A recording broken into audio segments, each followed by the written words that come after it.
In this session, we're going to continue to look at trip data entry. We're going to focus on one-way trips and multiple destination trips.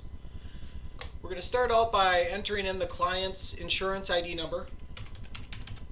And in this case, the client has already been added to the system previously.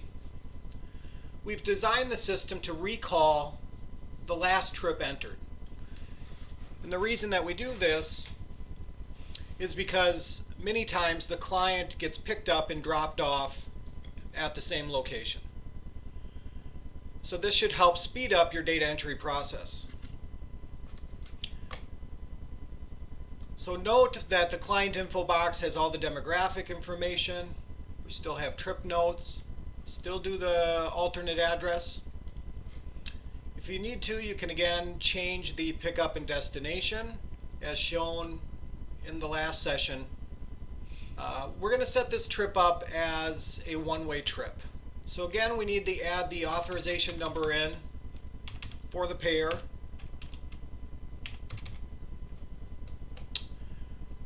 And then I need to check on one-way.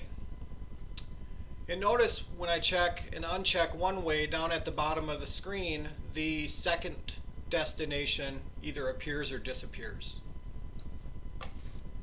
I've made no changes to the pickup or destination address, so the mileage calc is still calculated from the previous calculation. If I make a change to any of the addresses, either the pickup or the destination, you'll notice that the mileage calc box zeroes out. So any change would force the user to calculate the mileage. Now if you forget to do this step and move on, for example, I'll put in a scheduled pickup time, the date of the trip, the appointment time, and if I click save, the system warns you that you need to calculate mileage before being able to save the trip. So I'll go back, I'll do mileage calc, and then we can save the trip. You can notice here on the top line, so here's our one-way trip, and you can notice in the driver 1 field is the only option to assign a driver to. Driver 2 is blank.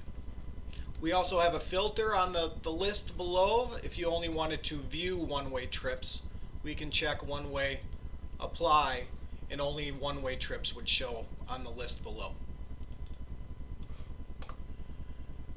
I'm going to move forward here and enter in a multiple destination trip. Again, I'm going to enter in the insurance ID. The pickup address is the client's home. We're going to take him to this clinic. Authorization number. And this time I'm going to click on multiple destination. And what you should take note of is now there at the bottom of the screen there's the ability to add up four additional destinations. So I'm going to continue on and put in my scheduled pickup time. And this pertains to the first leg of the trip, the appointment date and the appointment time. And then I'm going to scroll down the list. And again, we can search for clinics, or we can use the home or client alt as addresses. So in this case, I'm going to create a 3-leg trip. The client's going to this clinic up above, then maybe they're going to go to a pharmacy.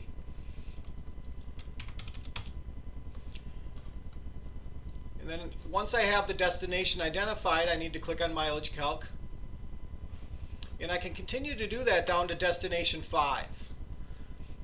The final destination should either be the client's home or the client's alternate address.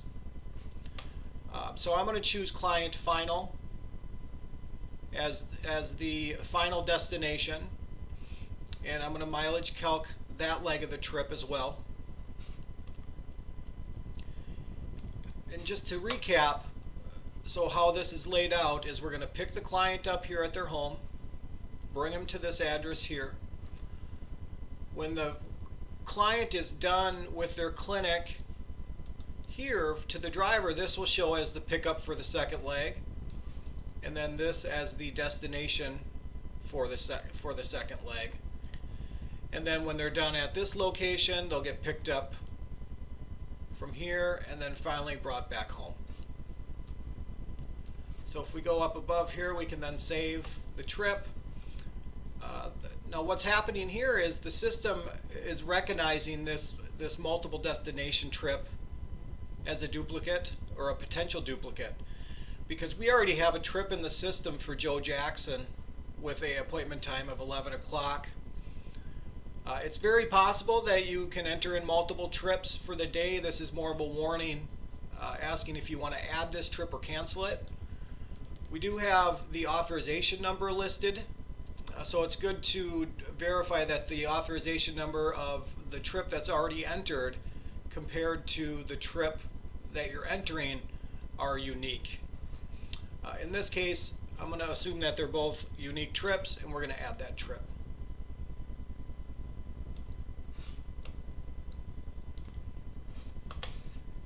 Another common scenario with TripEntry is when the client gets picked up at one location and dropped off at a second location. So in that case, we would enter in the insurance ID again. And the client's going to get picked up at their home and brought to this clinic.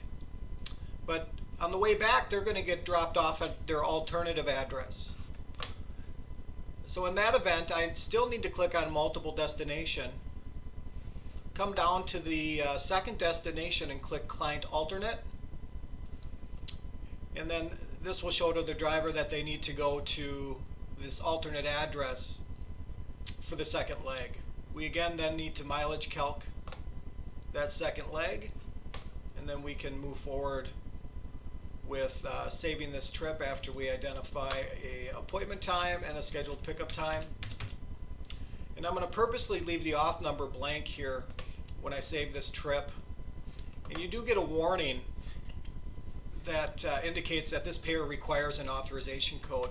Now it's not going to prevent you from saving the trip, so you can still hit OK. Again, my duplicate check comes up because I've got multiple trips entered in for this client. However, at some point in time, you will need to go back into this trip, edit it, and add the appropriate authorization number and resave it. The trip authorization number is required for all payers and affects claims processing. The last thing we're going to look at in terms of data entry is no load, wait time, wheelchair, and stretcher. So I'm going to add a new client to the system that's a STS client.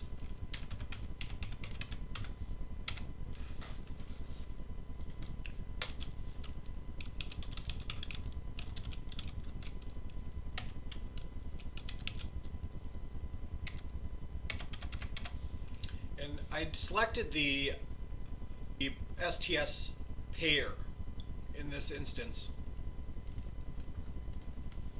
We're going to continue on entering the rest of the demographic information.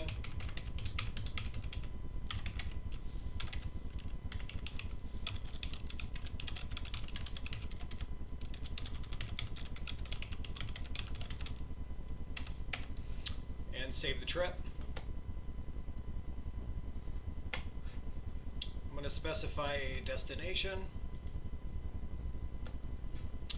Now notice we have Blue Shield in here for the payer, and this is what we have set up as our STS payer.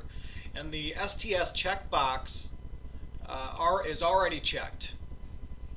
So again, we still want to add in a authorization number. Now we've got a few more options down below here. We have no load, wait time, wheelchair, and stretcher. And you want to check any if they apply. If you get an authorization for no load, or also called deadhead miles, you can check that box and type in the appropriate amount of miles that's been authorized. You may also get authorized wait time. So if I check the wait time, a box pops up, and we want to enter this in half an hour increments. So 1 would be a half an hour, 2 would be an hour, and so on. So in my example here, I'm going to indicate 1 hour of wait time. Now, if this member is wheelchair, or this trip is wheelchair, we would then also need to check wheelchair. We again then need to mileage calc it, indicate a scheduled pickup time, appointment date, and appointment time.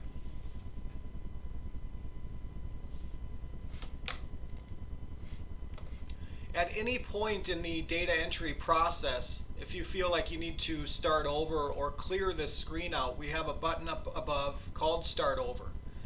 And what that will do is essentially just clear out all of the entry that you did. The client demographic, the client record is still in place.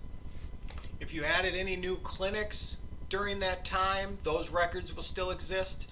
It purely just clears out the trip entry that you're currently in.